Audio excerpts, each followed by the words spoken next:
Dargaggoonni isin argaa jirtan kun lamaan hattuudha. Karaarra ta'anii akkamitti akka nama hatanii fi guyyaa guyyaan nama hataa oolu. Ammas mucaa kana fagootti argani bilbilaa deema. Isaanis ija isaanii irra keewwatanii jiru.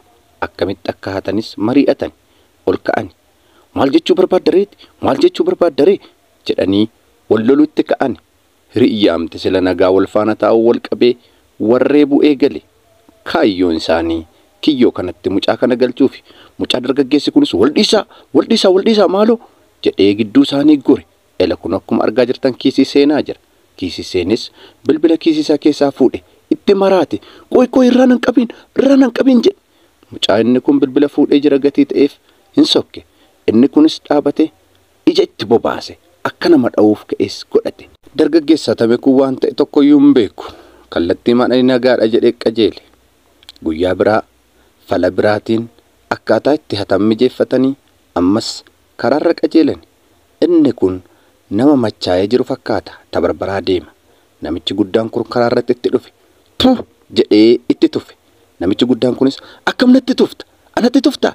Likiskis jedhee itti gore. Dhiifama naa godhaa abbaa dhiifama naa godhaa jedhee jilbatti kufe. Akkuma argaa jirtan kana kiisii seenaa jira. Namichichi xiyyeeffannoon isaa sanni miila isaatti rarra'u malee akka inni kiisii seenaa jiru hin beeku. Dhiifama na gaafachaa jira seetu. Dhiifama sii godheera bakka akka rakkoon qabu jedhe. Akkuma argaa jirtan kana bilbila fuudhee hiriyyaa isaatti kenne. Hiriyyaan isaas kiisii keessa suuqqatee bakka abbaa dhiifama godhaafi jedha.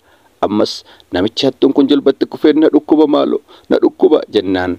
Namichi guddaan kun maallaqatti yaalamtu sii kennu jedhee kiisii isaa keessaa maallaqa fuudheetti kenne. Ammas karaanni maallaqa fuudhe kana ilaallatanii kiisii isaa dabalanii seenani.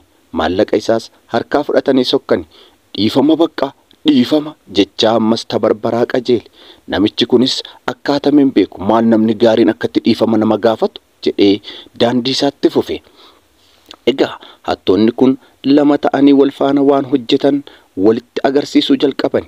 Bilbilas fuudhaniiru, maallaqas fuudhaniiru. Waan kiisii namaa keessaa hin fuune tokkollee hin qaban. Waan hunduma isaa walitti agarsiisan. Waaw, baay'ee hojjenne kottu gaamma deemnee gurgurra jedhani. Har'as guyyaa biraa fala biraatiin daandiitti ba'ani. Kun akkuma argaa jirtan kana qoricha harka isaaniitti dibataa jiru. Bifti isaaniitti har'aatuuf jedhan kan duraarraa addadha. Qoricha harka isaaniitti dibatanii qoqophaa'anii dhaabbatan. Obboleettiin kunis deemaa gara isaaniitti gaafa dhuftu. Sister, nu cabbati jedhanii akkam jedhanii cabbatan. Ati nama safara kanaati maaloo daandii wallaalle daandii wayii nu agarsiisime jedhanii maqaama nama ta'ee itti dha'an.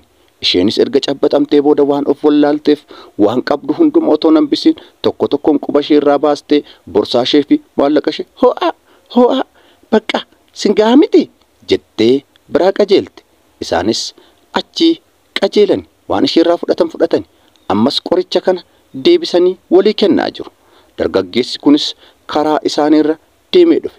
Obboleessoo nagaadhaa nu cabbatika jedhanii isaatiinis harka isaa cabbatani. Ati nama safara kanaatiin nuti baadiyyaarraa dhufne jedhani. Garuu qorichi isaanittiin tuqan namicha kana fajachee jira. Innis bilbila isaa fuudhee kenneefi maallaqas itti kenne. Waan qabu hunduma kiisii keessa barbaadeet hodhaa jedhee itti kenna. Waan tokkollee nan bifanne. Kan baay'ee nama ajaa'ibu immoo kiisii isaa keessaa fuudhee kaalsii isaa keessa maallaqa kaa'ee jira. Ishee kana immoo hattuu finfinnee sodaadheen as keessa kaa'eera. Hodhaa jedhee itti kenne. Kan biraa immoo jakkeetti kanas siniifan kenna. Qorraaf sinii taati jedhee jakkeetti isaa baasee itti kenne. Maal akka gochaa jiru hin beeku. Qorichaan tuqamee gati jiru. Shamizii koo kanas sinii baasu gaafanni jedhu dhiisi sababa barbaannu jedhani. Ammas ATM immoo kiisii koo keessatti irraanfadheera jedhee ATM isaatti kenne. Kooddiin isaa meeqa jedhanii gaafatan. 7232 jedhe. Har'as hattoonni kun bifa biraatiin ni dhufan. Konkolaataa keessa seenan. Inni tokko nama dhukkubsate fakkaateetu na dhukkubaa jira balbala naa banaa maskootii naa banaa jedhe. Isaanis dhuguma seeyanii inni hiriyyaan isaa kun maskootii banaa fi dhukkubaa jira jedhe. Yeroo inni maskootii banuuf jedhu kun akkuma argaa jirtan kana kiisii seenaa jira. Kiisii keessa saayinees bilbilaa fi maallaqa kiisii keessaa fuudhe. Egaa hattoonni bara kana tooftaawwan hedduutiin namoota hedduu hataa jiru. isinis tooftaa hattoota kana beektanii akka irraa of eeggattan gamanumaan isiniif dhaamna. Viidiyoo kana koppii linkii laayik sheer godhaa hiriyoota keessan qaqqabsiisa. Galatooma. Ana obboleessa keessan Waaqaan boonidha.